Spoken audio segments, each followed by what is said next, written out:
నివాలి మంగళారనివాలి అమ్మవారు ఎల్లమ్మ తల్లికి ఇదిగొనివాలి హారలివ్వాలి మంగళారలివ్వాలి అమ్మవారి ఎల్లమ్మ తల్లికి ఇదిగొనివ్వాలి. అయ్యో గనగన నాదెద్దు గంట నాదెద్దు నా కన్నేరు ఊళ్ళ నిన్ను బోధిద్దును ఎప్పుడు ఊదిద్దు ఏక సిత్తారన సిత్తారు దాపిన సిరిమిడలమ్మకు అల్లనే ఐలోని మల్లన్నకు అల్లనే కూరెల్లి మల్లన్నకు గత మీద కూసున్న గౌరీదేవమ్మకు స్వచ్ఛమైన గొల్ల కేతమ్మకు మా ఇంటి మావురాల ఎల్లమ్మకు అక్కరో మంకాల నీకారతి అయ్యలం బీరయ్య నీకారతి అమ్మవారు కామరాజు నీకారతి అమ్మవారు ఆదిశక్తి నీకారతి అమ్మవారు భ్రమరమ్మ నీకారతి అమ్మవారు మేడల నీకారతి అమ్మవారు ఎల్లమ్మ నీకారతి హారనివ్వాలి మంగళారనివ్వాలి అమ్మవారు పోషమ్మ తల్లికి ఇదిగొనివ్వాలి హారతివ్వాలి మంగళారతివ్వాలి అమ్మవారి పోషల్లకి ఇదిగొనివ్వాలి. మా అమ్మవారు మై సవ్వ తల్లికి ఇదిగొనివ్వాలి అమ్మవారి మై సమ్మ తల్లికి ఇదిగొనివ్వాలి అమ్మవారి మై సమ్మ తల్లికి ఇదిగొనివ్వాలి అమ్మవారి మై సమ్మ తల్లికి ఇదిగొనివ్వాలి. Thank you so much. రచయితలు మనతో ఉన్నారు. మనోహర్ గారు బైండ్ల కులానికి చెందిన ఆయన, గ్రామ దేవతల పూజారి. వీళ్ళ ముగ్గురిని అడిగి తెలుసుకుందాం అసలు గ్రామ దేవతల పూజా విధానం ఎలా ఉంటుంది. దానికి ముందు బోనాల గురించి కూడా కొద్దిగా మాట్లాడుకుందాం. బోనాలు తెలంగాణ సాంస్కృతిక చిహ్నంగా ఎలా ఉంది, ప్రజలు దీన్ని ఎలా జరుపుకుంటూ వచ్చారు అనే దాన్ని కూడా మనం మాట్లాడుకుంటూ వద్దాం.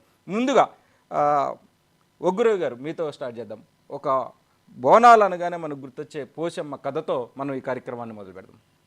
అయితే సర్వసాధారణంగా పల్లె ప్రజానికంలో మొట్టమొదటగా బోనం ఎత్తేది పోషవ తల్లికి ఎత్తుతారు.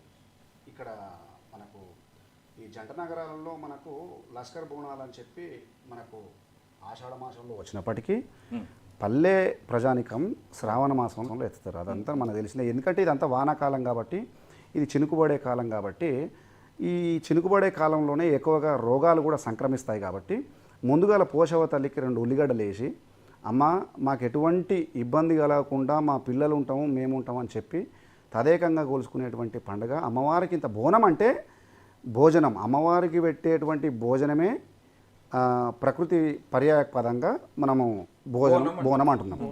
కాబట్టి అయితే అమ్మవారిని ఒకసారి తలుచుకుంటాం. అమ్మ మాయమ్మ నిన్ను నమ్మి తినల పోషమ్మ, ఓ నమ్మి తినల పోషమ్మ నిన్ను వేడితి ముద్దుల గుమ్మ, ఓహో ఊరే నగరని పేటమ్మ, ఓ ఊరే నగరని పేటమ్మ, ఓ ఊరే నగరని ఊరే నగరని పేటమ్మ నీ పేరే పిల్లల పిడుగమ్మ,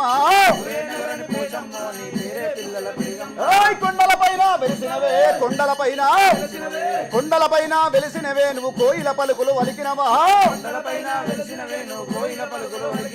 30 శక్తులు నీ అంట నీ ముందట పోతా రాజంట, 30 శక్తులు నీ వెంట ముందట పోతా రాజంట. డమడమడప్పులు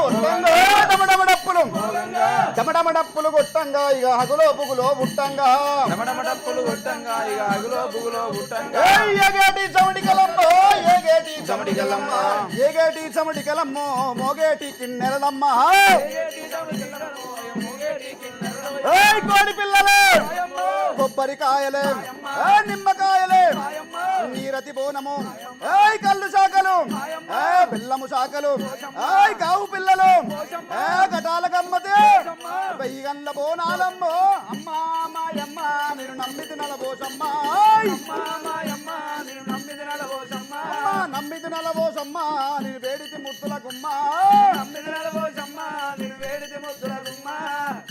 అమ్మవారికి నిమ్మకాయలు కొబ్బరికాయలు గుమ్మడికాయలు గావు పిల్లలు కళ్ళు శాఖలు బెల్లము శాఖలు నైవేద్యం ఎవరికి దోచినట్టుగా వాళ్ళు బహుజన పద్ధతులలో వారి సాంప్రదాయంలో పెట్టుకుంటూ అమ్మవారిని మొక్కుతూ ఉంటారు.